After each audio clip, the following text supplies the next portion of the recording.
ഇന്ന് കിട്ടിയേക്കുന്നത് ആഗോലിയാണ്. ഇങ്ങനത്തെ വലിയ മീനൊക്കെ ആകുമ്പോൾ നമ്മൾ കഷ്ണം മുറിച്ചിട്ടാണ് വാങ്ങാറുള്ളത്. അപ്പോൾ ഇത് അധികം നന്നാക്കാനൊന്നുമില്ല, ചിറകൊക്കെ നന്നാക്കി കൊണ്ടുവന്നാണ്. ചില മീൻ ഇതങ്ങനെ ഇതിൻ്റെ വേസ്റ്റ് ഇതൊക്കെ നന്നാക്കാനുണ്ട് കേട്ടോ. ഇത് നല്ല വറുത്തരച്ച് വെച്ചാൽ നല്ല ടേസ്റ്റാണ്. അപ്പോൾ ഇതൊക്കെ കളഞ്ഞിട്ട് ഇതിൻ്റെ തലയാണ് പിന്നെ നമുക്ക് നന്നാക്കാറുള്ളത് കേട്ടോ. ഇതിൻ്റെ ഈ ചെകൾ അങ്ങോട്ട് വലിക്കുക ചെയ്യുക. ഈ പൂവ് ഇതങ്ങോട്ട് വലിച്ചെടുത്തിട്ട് താഴത്ത് ഇത് വൃത്തിയാക്കിയത് ഇത് ഈ ഭാഗം മാത്രം മതി നമുക്ക് കേട്ടോ.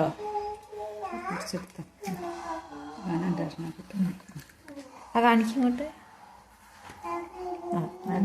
ഇതും നല്ല എരി പിടിക്കുള്ളൂ. അതിൻ്റെ ആ പൂവ് പോയാൽ അത് ഈ സാധനം മാത്രം മതിയിട്ട് നമുക്ക് കഴിക്കാൻ.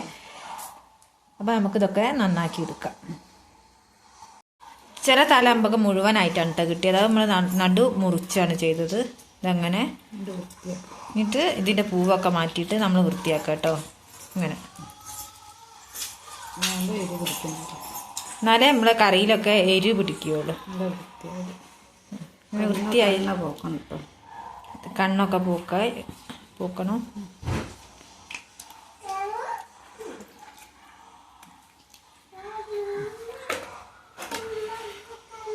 ഇത് ഈ തല എടുക്കുക, എന്നിട്ട് ഇതിൻ്റെ നടു ഇങ്ങനെ മുറിക്കുക.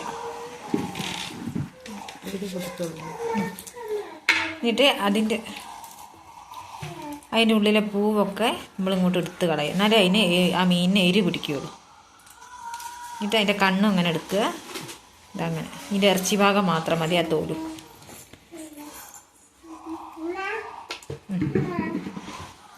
ക്ലീനായിട്ടുണ്ട്. ഇതിൻ്റെ കണ്ണും ഇങ്ങോട്ട് എടുക്കുക. അപ്പോൾ നമുക്ക് തരാം. നമുക്കൊക്കെ വൃത്തിയാക്കി എടുക്കാം കേട്ടോ.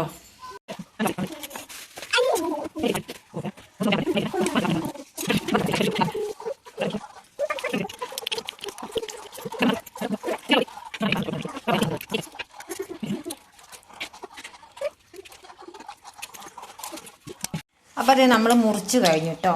അപ്പോൾ ഇനി നമ്മളിത് കഴുകാൻ പോവുകയാണ്. കഴുകുമ്പോൾ ഇങ്ങനെ ഒരു വലിയൊരു പാത്രം എടുക്കുന്നത് എപ്പോഴും നല്ലതായിരിക്കും. എന്താ വെച്ചാൽ ഇതൊക്കെ ചോര അധികം ഉള്ള മീനാണ്. തലഭാഗത്തൊക്കെ നല്ല ചോര ഉണ്ടാവും. അപ്പോൾ വലിയ പാത്രത്തിൽ കഴുകിയാൽ അത് നല്ല വൃത്തിയാവും. അപ്പോൾ നമ്മൾ കഴുകിയെടുക്കാം.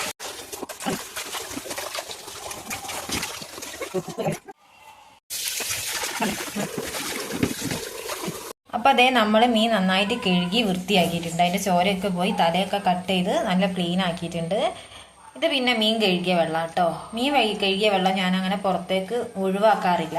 അത് ഞാൻ പച്ചക്കറീൻ്റെ ചോട്ടിലൊക്കെ ഒഴിക്കും. തക്കാളി, വെണ്ട, വഴുതിന അങ്ങനത്തെ ഒക്കെ പച്ചക്കറി നമ്മൾ വീടുകളിലൊക്കെ ഉണ്ടാക്കില്ലേ, അതിൻ്റെ ചോട്ടിലൊക്കെ ഒഴിച്ചാൽ നല്ല കായ് പിടിക്കും. പിന്നെ തണ്ടൊക്കെ നന്നായിട്ട് പുഷ്ടിയോടെ വളരും കേട്ടോ. അപ്പോൾ അങ്ങനെ ചെയ്താൽ മതി. അപ്പോൾ അതാ മീൻ